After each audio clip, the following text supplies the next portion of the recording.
tous du coup. Salut. Comme l'a dit Nico, on va faire une petite présentation sur qu'est-ce que c'est le pentest, en gros. Alors on va pas rentrer trop dans le détail, on a que 30 minutes, on va faire vite. En gros, on va vous montrer ce que nous on fait au jour le jour. Au jour le jour, nous, notre but c'est de rentrer dans l'infra des clients. Alors on a plein de techniques. On peut le faire de façon humaine, de façon sociale, de façon applicative. On peut se taper des portes avec des serrures. Bon.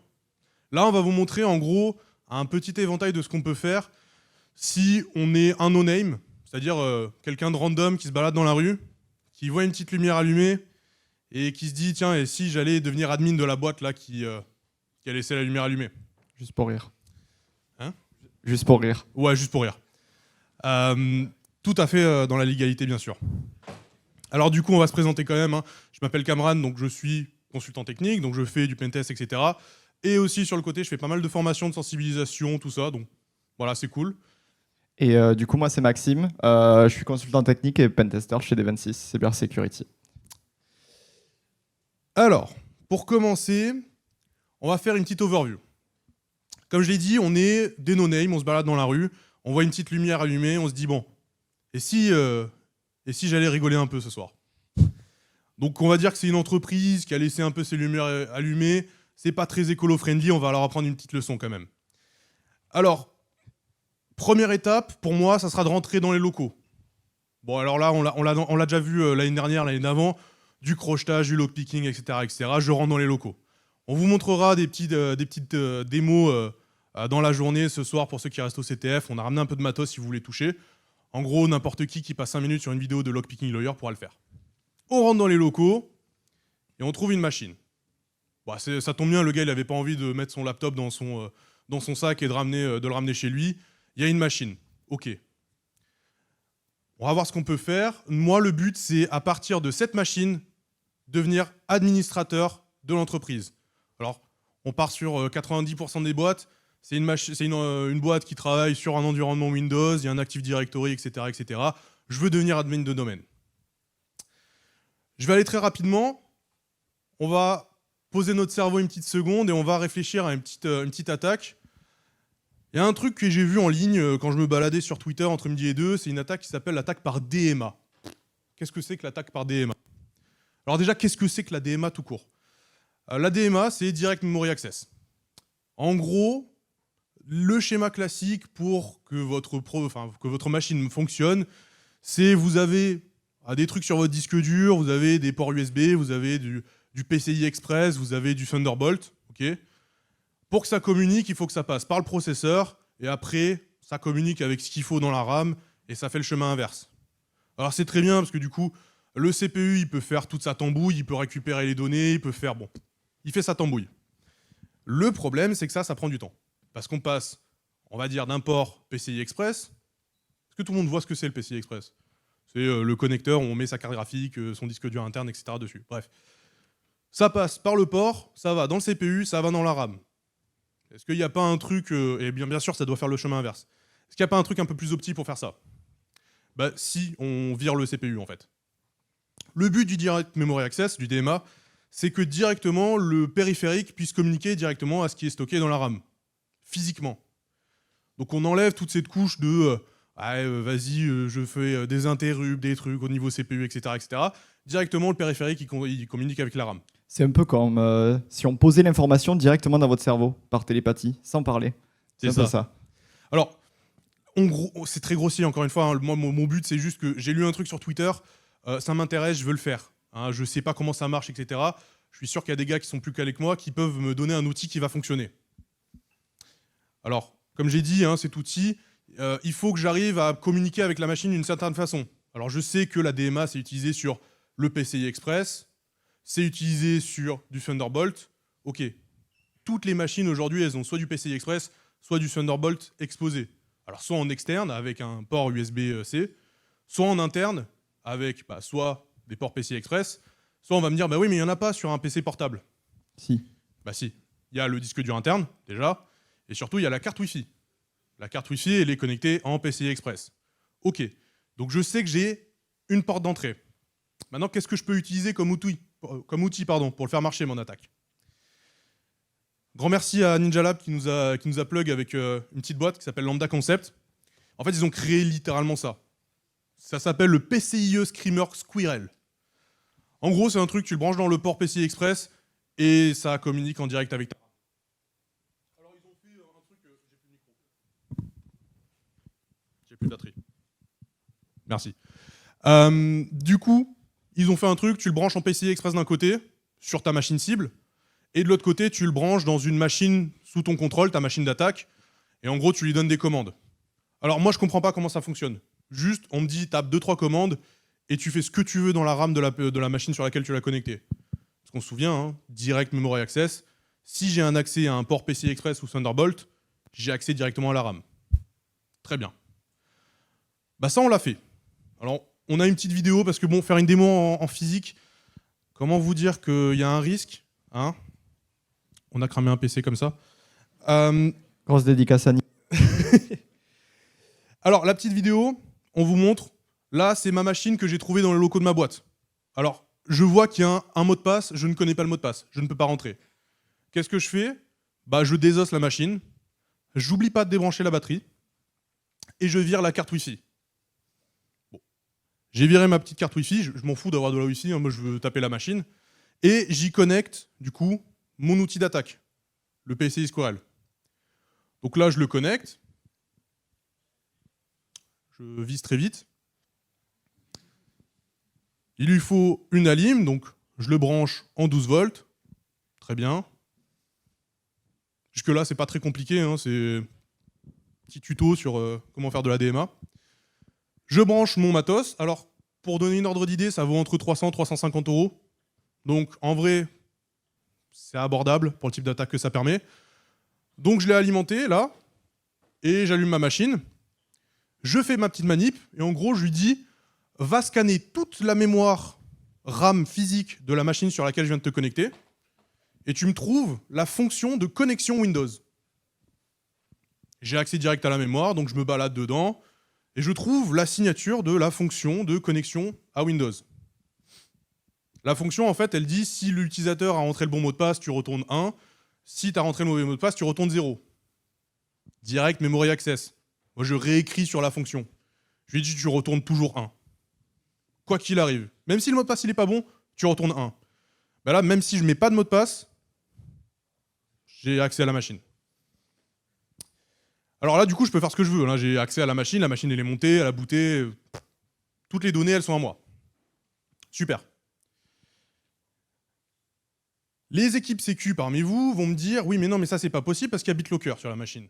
Donc le disque est chiffré. Alors comment ça fonctionne BitLocker? C'est que la clé, elle est stockée dans le disque. Quand on boot, la TPM, elle lâche la clé, elle l'envoie au disque, elle est validée, truc. On s'en fout, ça vient après. On va dire oui, mais du coup, il y a le mot de passe et tout. Le mot de passe, on l'a fait sauter. Donc là, en gros, ça, c'est une technique qui me permet de bypasser BitLocker, en gros, et qui me permet de bypasser le mot de passe. Ça me permet de bypasser pas mal de choses aussi. Il y a un truc qui s'appelle l'EDR aussi sur la machine. Alors pour ceux qui ne savent pas, l'EDR, c'est en gros l'antivirus sous stéroïdes. L'EDR, il arrive, il va me dire ouais, je vais te bloquer, etc. Tu peux pas faire tes attaques, etc. Bon, encore une fois, moi j'ai un accès très très bas niveau dans la machine. Donc en fait, tous les fichiers de l'EDR, je les dégage. L'EDR, il n'existe plus. Il y en a qui vont me dire oui, mais non, mais si tu fais ça, l'EDR, il va faire une routine qui va vérifier son intégrité, etc. Et s'il n'y a pas tous les fichiers, il ne démarre pas. Bon, au fait, au lieu de supprimer les fichiers, je vais prendre un des fichiers de l'EDR, par exemple la fonction d'affichage, et je la copie-colle à la place de tous les autres fichiers. Quand il va faire sa routine de démarrage, l'EDR, il va dire bon, est-ce que tous mes fichiers sont présents? Je ne les connais pas, les fichiers, je vais juste voir s'ils sont réels, s'ils sont bien signés par l'éditeur. Bah oui, c'est un vrai fichier de l'éditeur que j'ai copié-collé à la place de tous les fichiers. Donc votre moteur de détection de malware, quand il va essayer de s'exécuter et qu'il va juste voir une UI qui pop sans rien faire, bah, il ne va pas détecter grand-chose. Donc, moi, avec la DMA, je peux désactiver l'EDR. Donc j'ai bypassé BitLocker, EDR, mot de passe, ce que vous voulez. Et donc là, j'ai un accès à la machine. Et après, je vais laisser Maxime parler de ce qu'on peut faire après. Alors, il y a quand même quelques petites contre-mesures, hein, parce que c'est pas aussi simple que ça. Il y a un truc qui existe, qui s'appelle l'IOMMU. Qu'est-ce que c'est que ça? Alors, pour reprendre la base, quand je dis que le CPU il a accès à la RAM directement, etc., c'est pas exactement vrai. En général, quand le CPU il va communiquer avec la RAM, il va passer par un truc qui s'appelle le MMU, le Memory Management Unit. En gros, c'est un truc qui va vérifier l'intégrité des calls, des checks, de la donnée, voir s'il n'y a pas quelqu'un qui essaie de faire n'importe quoi avec la donnée. Alors ça existe de base, le MMU. Il y a une option en plus qui existe, qui s'appelle l'IOMMU. En gros, c'est la même chose, mais pour tout ce qui passe par les périphériques. IO, Input-Output. Donc Thunderbolt, PCI Express. Quand on active l'IOMMU, la machine elle va forcément faire des checks d'intégrité sur qu'est-ce qui passe sur le bus. Parce que de base, c'est pas activé. Alors ça, c'est activé maintenant par défaut dans Windows 11. Faut pas oublier de l'activer dans le BIOS non plus. Parce qu'il faut les deux. Il faut le BIOS et il faut Windows. Bon. Ça, c'est une contre-mesure. C'est une contre-mesure qui marche très très bien dans 80% des cas. Vous pouvez ne plus être susceptible de subir une attaque DMA. Pour les 20% qui restent, un code PIN. Alors, BitLocker, de base, ça fonctionne comment? C'est, on a sa clé qui est stockée dans la TPM. Si je sors le disque dur, je le mets sur une autre machine, il n'y a pas la même TPM, il n'y a pas la clé, je ne peux pas déverrouiller le disque. Là, en fait, ce que peu de gens savent, ce qu'ils ne l'activent pas, c'est qu'on peut aussi ajouter un PIN à rentrer par l'utilisateur lors du déverrouillage de BitLocker. Ce qui se passe, du coup, c'est que si moi, j'arrive en no-name et que j'essaye d'attaquer cette machine, elle va me demander quand même le PIN. Le PIN, je ne le connais pas. Donc en fait, la seule technique pour se protéger vraiment, c'est de ne pas garder tous ses œufs dans le même panier. Ne pas se fier que sur la partie technique pour protéger la machine. Il y a aussi la partie humaine. Alors bien sûr, les pins 1, 2, 3, 4, 0, 0, 0, 0, je les retrouverai, facile. Mais c'est déjà une petite technique de sécurité en plus. Bon, maintenant que je vous ai dit, j'ai un accès à la machine, qu'est-ce que je peux faire? Ce que je peux faire, c'est donner la main à Maxime, et lui, par contre, il va s'amuser maintenant. Ouais. Non, c'est bon. Du coup, une fois qu'on a accès à la machine, on va plutôt, on va dumper déjà tout ce qu'il y a dessus, notamment les fichiers, voilà quoi, du looting classique. Et aussi, peut-être, on va s'intéresser à quelque chose qui s'appelle le LSAS. Donc, peut-être qu'il y a des gens qui sont au fait sur le LSAS, pas tout le monde. Normalement, les pentesters, oui. Le LSAS, en fait, c'est un peu, on peut voir ça comme une base de données.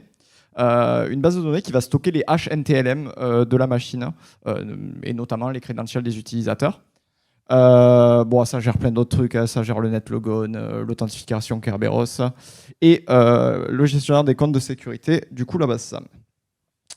Et en fait, du coup, le souci en fait entre guillemets avec le LSAS, c'est que ça stocke du coup les hash utilisateurs avec le mot de passe.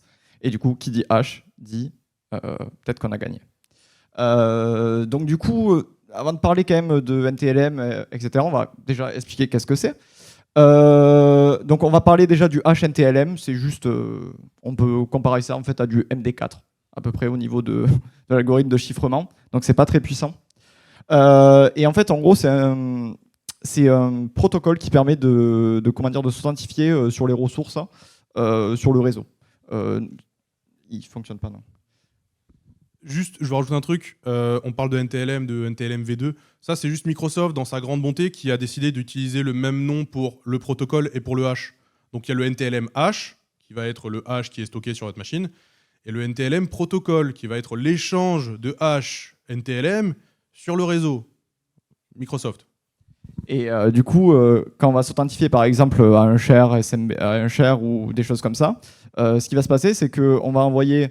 le serveur va nous envoyer un challenge et nous on va hasher ce challenge là avec notre hash NTLM et après on va renvoyer tout ça. Et une fois que ça c'est fait, il y a le serveur de fichiers qui va aller contacter l'Active Directory qui lui a la base NTD10 avec tous les hashes de tous les utilisateurs NTLM et du coup si le serveur compare les challenges et que c'est les mêmes, on peut s'authentifier. Donc ça c'est au niveau de comment dire, là on est sur la machine. Bien évidemment, on a fait l'attaque par DMA. Bien évidemment, du coup, on est admin de la machine. Je pense qu'il n'y a pas de question là-dessus.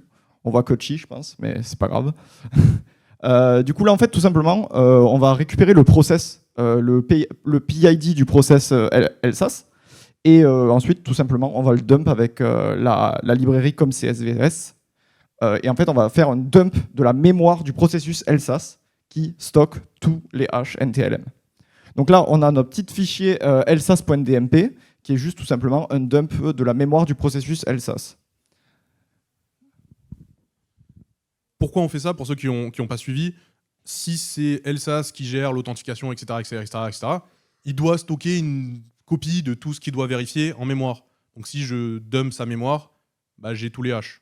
Alors, je peux aussi sauter cette étape parce que je peux le faire avec la DMA. On n'oublie pas, DMA, j'ai accès à toute la RAM. Donc, il y a le process LSAS qui est dans la RAM. Je peux directement tout dumper depuis la RAM. Mais là, on vous a montré un peu le schéma classique. Si vous n'avez pas une attaque par DMA, imaginons que vous avez juste un utilisateur qui a laissé sa machine déverrouillée. On peut reprendre juste ici aussi, ça marche tout aussi bien. Quand même, je précise qu'il faut être admin de la machine hein, pour le faire, évidemment, vu qu'on dump un process. Du coup, on va parler de password cracking vraiment easy, hein. Pas très compliqué avec H4. Qui c'est qui connaît H4 là? Ah, ça va, il y a du monde, c'est cool. Du coup, NTLM, c'est du MD4. Hein. Donc vous vous doutez bien que maintenant on a des cartes graphiques qui sont capables d'aller à des très très gros rates. On va le voir juste après. Juste pour parler de H4 très rapidement, du coup c'est un logiciel qui permet de craquer des mots de passe avec plein de méthodes différentes et notamment en utilisant la puissance de calcul du GPU. Donc là en plus avec les infrastructures cloud qu'on peut commander, etc., on peut très très facilement avoir des machines avec 8 Tesla à 100 très très puissantes. Voilà. H4, on va utiliser soit des word lists classiques, RockU, el famoso. Sinon, on peut tenter aussi tout simplement du brute force classique en essayant toutes les possibilités sur X caractères. Mais bon, tout dépend le type de hash et tout dépend la longueur du mot de passe. Ben, on se retrouve vite bloqué, quoi. Si le mot de passe il fait 13 caractères, majuscules, minuscules, caractères spéciaux, chiffres, ça va être compliqué. Après, on a du semi-brute force. Alors, ce qu'on appelle le semi-brute force, c'est quand même, par exemple, on va essayer, je sais pas, par exemple, je fais partie de l'entreprise des 26. Du coup, peut-être que dans mon mot de passe, j'ai des 26. Ok. Et ensuite, on va utiliser des règles de word list. Alors, les règles, en fait, c'est tout simplement des gros fichiers plats avec plein de petites regex qui va venir modifier une word list à la volée. Donc, par exemple, dans ma word list, je vais avoir, je sais pas, le mot de passe des 26. Eh bien, ma rule, elle va passer dessus avec plein de règles et ça va rajouter, par exemple, une majuscule au début, puis 34 à la fin, puis ça va rajouter des chiffres, des dates, automatiquement. Petit message à tous les DSI et RSI dans la salle. Ça, cette démo, elle sera intéressante pour vos utilisateurs. Parce que quand un utilisateur vous dit « Ouais, mais pourquoi tu m'obliges à mettre 12 caractères avec, je sais pas, des majuscules, des minuscules, des trucs ?» C'est pour ça, en fait. C'est parce que oui, un mot de passe qui est court, on le trouvera très rapidement. On fait un brute force rapide sur 4 caractères, 6 caractères, 8 caractères. Grand maximum, ça nous prend 10 minutes. Après, on va dire « Oui, non, mais non, j'ai mis 16 caractères minimum, tu pourras jamais le casser. » Bah là, le mot de passe qu'on a choisi, enfin qu'on a trouvé sur la machine, il est assez long. Bon, je sais plus combien il fait, mais bon. La complexité du mot de passe, c'est quand même quelque chose qui est important. Il n'y a pas que la longueur qui compte, il y a la complexité aussi. Ok.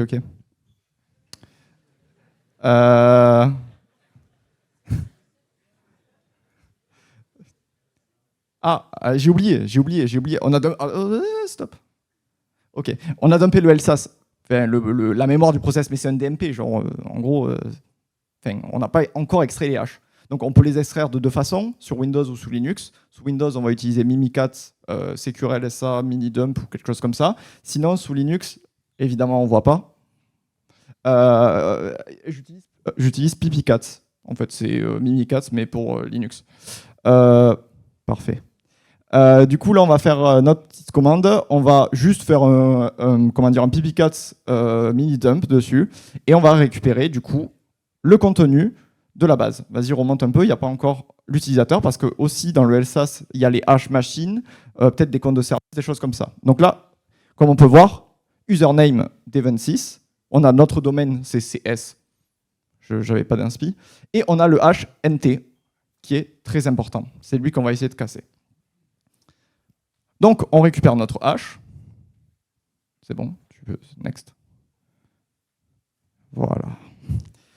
Du coup, maintenant qu'on a notre hash, on va pouvoir le péter. Et donc, du coup, grâce à ça, on va utiliser notre machine qui s'appelle Big Bertha avec 8 Tesla à 100. Donc, comme vous pouvez voir, là, il y a 8 Tesla à 100. La commande, elle est en bas. Bon, pour l'expliquer très vaguement, on a fait du semi-brute force. En gros, on est parti du principe que la première lettre, ça va être soit un D majuscule, soit un D minuscule. Donc on crée un masque personnalisé, -1, D minuscule, D majuscule. Et ensuite, on va venir créer un second masque personnalisé avec des lowercase et des décimales, L, D. Ensuite, on vient mettre E26 et on vient rajouter nos filtres personnalisés et finir par 2 full brute force, 2 caractères en full brute force. Bien évidemment, étant donné qu'on part du principe que le mot de passe de l'utilisateur, ça va être D26 au début, on va commencer l'incrémentation du mot de passe à partir de 8 caractères, c'est-à-dire à la fin du mot D26. Et là, on va venir incrémenter et essayer de casser le hash du mot de passe. Alors, comme on le disait, ces machines, elles sont très puissantes. On l'appelait Big Bertha, c'est pas pour rien. C'est une machine qui vaut 150 000 $, quand même.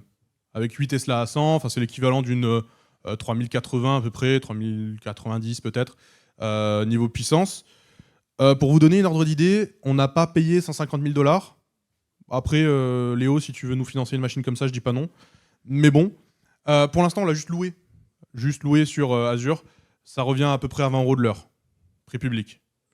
Il y a même des gars qui le font moins cher, mais bon, après, à voir où on veut balancer nos données. Et du coup, là, on va le voir, en fait, je n'ai plus les chiffres exacts en tête, mais on est là sur une attaque qui est vraiment complexe, donc avec du full brute force, etc., etc. On est à un total de 725 mégahash par seconde, c'est-à-dire 725 millions de tentatives par seconde. Donc 725 millions de calculs par seconde. Pour être plus précis, sur une attaque un peu plus basique, donc c'est-à-dire pas avec du full brute force, par exemple, juste avec des règles, etc., on peut monter en gigahash. On est à peu près à 18 gigahash, donc 18 milliards de tentatives par seconde. Donc, ouais, la qualité des mots de passe, c'est important. Bon, voilà. Le mot de passe, c'est pas très compliqué. Du coup, on a D26 34 000 points d'exclamation. PS, je n'utilise pas ce mot de passe. Vas-y, tu peux aller à la slide suivante. Ok, bon, maintenant on a un compte utilisateur. Bon, il y a plein de façons de se connecter maintenant au réseau. Souvent, les entreprises vont avoir des VPN ou peut-être du 802.1x si on a un peu de chance, sans certificat. Je tiens à préciser, hein, parce que du coup, on a passé la sécurité physique. Bon, on a passé le 802.1x, qui est le réseau Wi-Fi avec l'authentification via Radius. Et maintenant, on est à l'intérieur du réseau. Super. Bon, évidemment, on va passer tout ce qui va être énumération des endpoints, tout ça, tout ça. On va dire qu'on a réussi, avec notre compte, à accéder à une machine. Et du coup, quand on a un compte dans l'année, on utilise un logiciel magique qui s'appelle Bloodhound. Qui c'est qui connaît? Oh, ça va, il y a du monde. C'est ouf. Du coup, Bloodhound, c'est quoi? En gros, il donne tous les objets de l'AD, en fait. Il est vraiment trop fort. Voilà ce qu'il fait. Slurp, slurp. Du coup, il va dumper les objets, les users, les relationships, les ACL, tout. Et il va nous faire une jolie carto pour nous simplifier la vie. Voilà à quoi ça ressemble une carto. Donc là, évidemment, on peut voir que l'utilisateur D26, il a une petite tête de mort. J'ai mis une petite tête de mort parce que j'ai marqué l'utilisateur comme compromis. Et ce qui est super intéressant, c'est qu'à gauche, avec Bloodhound, bon là c'est des requêtes qui sont basiques, on peut aussi en chercher sur internet, etc. Il y a plein de requêtes qui sont un peu personnalisées, qui sont vachement sympas. Et ici, tout simplement, j'ai utilisé la requête qui s'appelle shorted path to domain admin from user own. En gros, depuis un utilisateur que je possède, eh ben, vas-y, est-ce que tu as un path pour être domaine admin? Donc là, juste pour expliquer le schéma vite fait, c'est que on peut voir que mon compte D26, il est admin de la machine desktop UI, je sais pas quoi. Et sur ce desktop-là, on voit qu'un administrateur a une session sur cette machine-là, qui est lui admin du domaine. Donc du coup, bon bah là c'est le mode easy. En gros là, on peut tout simplement prendre le contrôle de l'AD. Ça c'est un schéma, en fait, on a simplifié pour la démo, hein, on peut faire des trucs beaucoup plus chiadés. Mais ça en vrai, en entreprise, on le voit souvent quand on voit l'IT qui prend le contrôle à distance sur les machines pour faire du support à distance. Prendre le contrôle à distance de la machine, ça laisse des traces dessus. Notamment ici, du coup. Comme dit Cameron, en fait, en gros, ça rajoute une entrée dans le LSAS. Et du coup, si on est admin de la machine, on peut dump le LSAS. Voilà. Donc normalement, là, c'est très répétitif quand même comme méthode, mais ça arrive souvent. Quand on fait des pentests d'Active Directory, souvent, on fait vraiment... on passe de machine en machine pour essayer de trouver la machine où l'administrateur s'est connecté. Voilà. Du coup, là, j'utilise crackmap.exec. Donc j'ai dump une fois le LSAS via PowerShell, via une commande PowerShell, via le com svc. Et là, on vient tout simplement dumper depuis un Linux le LSAS grâce au module LSASI de crackmap.exec, qui est aussi une mine d'or pour les pentests internes. Et grâce à ça, il va nous dumper le LSAS directement. Voilà. Donc là, il dit qu'on n'a pas un user. Et là, ça arrive. Il est un peu lent. Et voilà. Donc là, du coup, on a le hash NTLM de l'administrateur du domaine. On a bien le CS backslash. Bon, on pourrait casser le mot de passe. On se doit se douter quand même, peut-être que l'administrateur a un mot de passe qui est plutôt robuste. Et du coup, qu'est-ce qu'on peut faire là?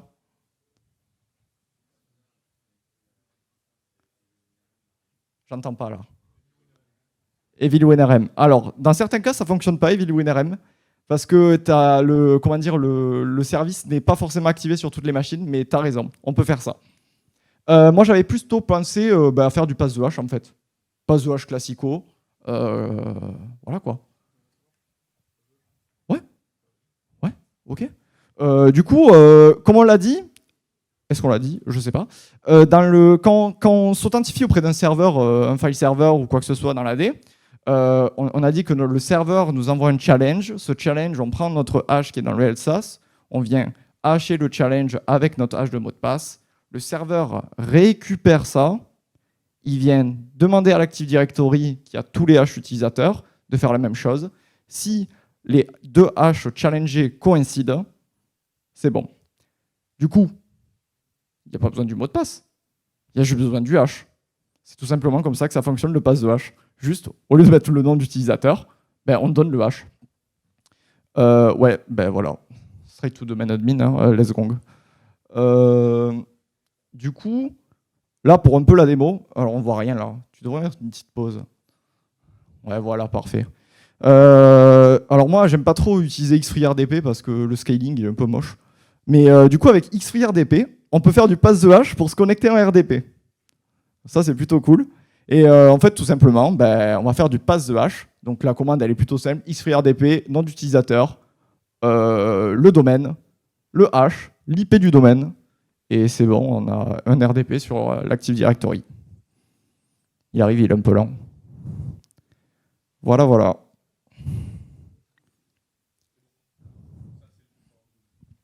Oui, c'est le contrôleur de domaine. Mais... Donc voilà, là c'est comment, en partant de quelqu'un dans la rue, on a une session RDP sur le contrôleur de domaine. Et bon, là, du coup, on fait ce qu'on veut. Hein. Si on veut, on le met en rade. Si on veut, on vole tout. Si on veut, on se rajoute un utilisateur, on se fait de la persistance. On se fait un accès VPN, on fait ce qu'on veut. Et là, on se régale, quoi. Merci de nous avoir écoutés. Je pense que vous avez faim. Bon appétit.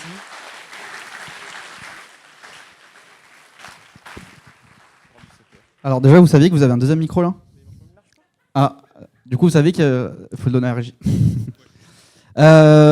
Bon, alors du coup, on va quand même se garder 2 petites minutes pour les questions. Est-ce que quelqu'un a une question? Ah, je vais venir te donner le micro. Eh ben, vous ferez a cappella. Non, je vais chercher un autre micro.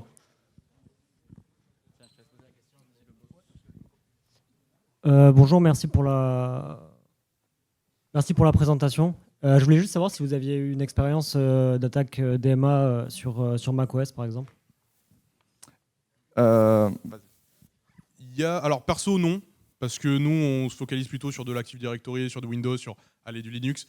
Il y a de la recherche qui est faite, notamment par une boîte que vous avez sûrement dû entendre parler, Synactive. Ils adorent ça, hein, les attaques bas niveau, etc. Regardez en ligne, il y a de la doc, ils font pas mal de confs là-dessus. Donc eux, ils ont fait des proof of concept. Il y a un peu plus de sécurité niveau macOS, hein, parce qu'ils sont environnement fermé, etc.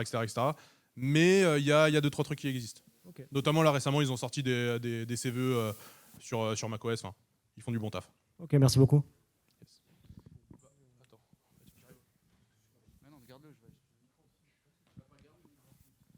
Ah bah oui, c'est vrai. c'est qui avait levé la main? C'était toi d'abord? Question qui va peut-être pouvoir paraître triviale. Pourquoi débrancher la batterie du PC portable et quand est-ce que vous la rebrancher juste après? Alors, ça, tu demanderas à Nico. Alors, je vais me permettre de répondre parce que c'est comme ça que tu brûles un PC. Voilà. Alors en gros, qu'est-ce qui se passe quand, comme je t'ai dit, la carte DMA, enfin la carte qui te permet de faire le DMA, il faut l'alimenter. Ok. Il y a un principe en électronique qui est basique, c'est que quand tu as de la lime qui vient de deux sources différentes, ça aime pas. Donc quand tu as la batterie qui te met de la lime d'un côté et que toi tu mets du 12 volts qui vient d'ailleurs, en général il y a un truc qui pète. Et en général ça fait de la fumée. Et parfois même un peu de feu. Mais du coup, une fois que le DMA est allumé, vous pouvez booter le PC depuis la lime externe? Non, mais après juste en fait tu peux le booter via le secteur. En général, ce que tu fais, alors ça c'est pour l'environnement de lab, tu relis le ground des deux machines qui partagent une même terre, et en général ça passe. Sinon, tu te fais pas chier, tu prends du 12 volts directement de la machine pour l'alimenter, ça marche aussi. Ça c'est juste plutôt sur le côté électronique où faut faire un peu attention. Ok, nickel, merci. Mais oui, tu peux. Le but en fait c'est de booter la machine quand le DMA est en marche. Allez, une petite dernière et après on y va. Enfin, on y va. On va manger quoi. Oui, j'aimerais savoir si je vous complique la vie, si je mets une architecture 3 tiers du protected user plus désactiver RDP sur les AD. Oui, bon, évidemment. Bon, c'est juste pour les ça doit prendre la première, la troisième mesure prend 10 minutes et l'architecture 3 tiers, ça demande un peu plus de réflexion, mais c'est facile. Oui, on va dire que là, effectivement, vous m'en mettez un peu plus. C'est sûr que plus longtemps un attaquant reste dans le réseau et plus il a de chances de se faire détecter. Alors, justement, là, effectivement, il y a plein de contre-mesures qui existent. L'idée, c'est juste de montrer rapidement. Alors, ça peut paraître simple. Je vous rassure, des fois, on a des belles surprises. Enfin, des belles surprises, c'est une question de point de vue. Ouais. Effectivement, des fois, il y a des choses très simples. On a tendance à dire, quand on fait un pen test interne, il y a deux cas d'usage. Soit il y a celui où on va être admin du domaine en 3 minutes 30. Hein, et après, il y a le cas où on sait que ça va nous prendre une semaine et demie. Ou moins.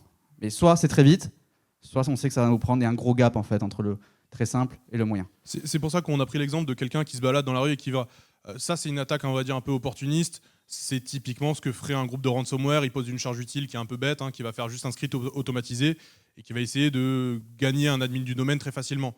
C'est sûr que si on a un AD qui est en 3 tiers, si on a vraiment des bonnes protections, si on a de la MFA, si on a des trucs, ça va être beaucoup plus dur. C'est pas impossible non plus parce qu'on se rend compte que c'est des utilisateurs en face. Donc au final, nous, quand on reprend le cas d'une Presta, si ça marche pas, on passe en social engineering et en général, tu envoies un mail de phishing, tu te fais passer pour le DSI ou le RSI et tu as 80% des gars qui cliquent dessus. Donc ça dépendra de ta cible en face, ça dépendra de l'investissement que tu veux mettre et de l'intérêt que tu as dans ta cible. Le risque zéro n'existe pas, mais tu peux mettre de bons bâtons dans nos roues. Bon, je le coupe parce que sinon on va jamais aller manger. Ouais, moi sinon j'aime bien parler. Merci les gars.